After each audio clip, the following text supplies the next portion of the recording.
कारण म्हणजे माणसांना खेड्यात रोजगार उपलब्ध व्हावा आणि शहरी भागाकडे जनतेचा ओघ कमी व्हावा. परंतु 21व्या शतकात देखील असे होताना आपणास दिसत नाही. आज देखील खेडेगावात शेती आणि मिळेल तेव्हा मजुरी याशिवाय रोजगाराच्या संधी उपलब्ध नाही. या उलट शहरी भागात रोजगार संधी चांगल्या प्रमाणात आहेत. त्याचे कारण म्हणजे मोठमोठ्या कंपन्या, कारखाने, व्यवसाय हे शहरी भागातच आहेत. म्हणून माणसांना रोजगारासाठी दारोदार भटकण्याची गरज नसते. महिना झाला की पगार त्यांच्या हातात मिळते आणि त्या पगारातून तो त्याचे घर खर्च चांगल्या प्रकारे चालू शकतो, जसे की मुलांचे शिक्षण, दवाखान्याचा खर्च आणि घरातील इतर खर्च. परंतु ग्रामीण भागात रोजगार संधी नसल्यामुळे माणसांना रोज काम मिळत नाही आणि म्हणून त्याची आर्थिक परिस्थिती खालवलेली आपल्याला दिसून येते. आणखी भौतिक स्थितीचा विचार केला तर शिक्षण, रस्ते, वीज, दवाखाने हे देखील ग्रामीण भागापेक्षा शहरी भागातच चांगले आणि मोठ्या प्रमाणात आहेत. म्हणूनच तर मी म्हणते की शहरी जीवन हेच योग्य आहे. आपण या भौतिक सुविधांमधील एका गोष्टीचा विचार करू. पहिले शिक्षण. शिक्षणामध्ये आपल्याला शहरी आणि ग्रामीण यामध्ये खूप मोठा फरक आढळतो. शहरातील शिक्षण संस्था खूप मोठमोठे असतात. इथे प्रत्येक विषयाला स्वतंत्र शिक्षक, स्वतंत्र लायब्ररी, स्वतंत्र अभ्यासिका तसेच प्रयोगशाळा देखील असतात. या उलट ग्रामीण भागात मुलांना शाळेत नाही एवढेच नव्हे तर प्रशस्त इमारती आणि शाळा व्यतिरिक्त स्वतंत्र क्लासेस देखील असतात. त्यासोबतच मुलांना व्यावसायिक, क्रीडा आणि डिजिटल शिक्षणही दिले जाते. या उलट ग्रामीण भागात मुलांना शाळेच्या पडझड झालेल्या इमारती, शाळेभोवती पसरलेली गंदगी आणि शिक्षकांची शिकवण्याप्रती असलेली उदासीनता याचा सामना करावा लागतो. आणि याच कारणामुळे शहरातील विद्यार्थी हे ग्रामीण भागातील विद्यार्थ्यांच्या तुलनेत पुढे असतात.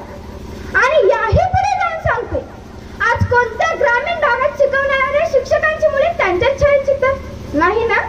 याचे प्रमुख कारण म्हणजे त्यांना देखील माहीत असतं आपल्या मुलाला शहरातल्या शाळेत ठेवले तरच त्याचे भविष्य घडेल, अन्यथा नाही.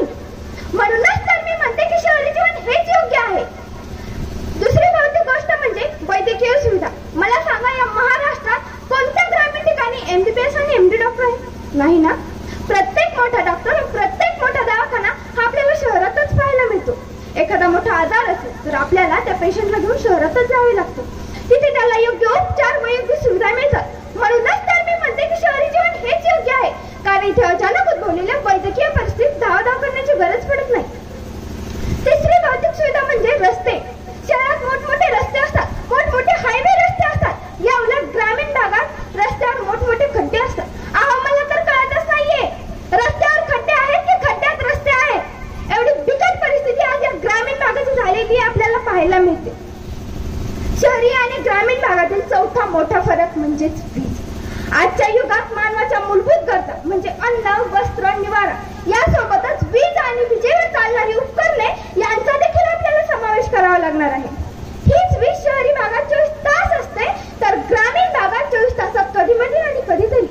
म्हणजेच रात्री माणूस झोपल्यावर येते आणि उठायच्या आधी निघूनही जाते. आणि त्यातल्या त्यात जर का मोठा पाऊस झाला तरी बिचारी वीज 8-8 दिवस बेपत्ता असते. आणि याच कारणामुळे ग्रामीण भागातील दैनंदिन जीवन विस्कळीत होते. आणि म्हणूनच तर मी म्हणते की शहरी जीवन हेच योग्य आहे. शहरी भागात मुलींना स्वातंत्र्य असतं. त्यांच्या इच्छेप्रमाणे त्यांना हवे तेवढे शिक्षण दिले जाते, तसेच त्यांना स्वातंत्र्य असतं. या उलट ग्रामीण भागात मुलींना आणि स्त्रियांना दोघींनाही बंधनात ठेवले जाते आणि इच्छा नसतानाही तिच्या इच्छेवरून जाऊन तिचे शिक्षण बंद करून लवकर लग्न लावून दिले जाते. या घटना आपण प्रत्यक्ष डोळ्याने पाहत आलेले आहोत आणि अजूनही बघतोय. म्हणूनच तर मी म्हणते की शहरी जीवन हेच योग्य आहे. शहरी जीवन हे विशाल स्वप्न आहे. शहरी जीवन हे वेगाचे आणि संधीचे प्रतीक आहे. इथे प्रत्येकाला काहीतरी मिळवायचे असते, हरवलेले शोधायचे असते आणि स्वतःला सिद्ध करायचे असते. शहरी जीवन हे विशाल स्वप्नांचे विश्व आहे, जिथे असंख्य चेहरे आणि लाखो कथा सामावलेले आहेत. जिथे असंख्य चेहरे आणि लाखो कथा सामावलेले आहेत. एवढे बोलून मी माझ्या भाषणास पूर्ण विराम देते. मनपूर्वक आभार, मनपूर्वक आभार.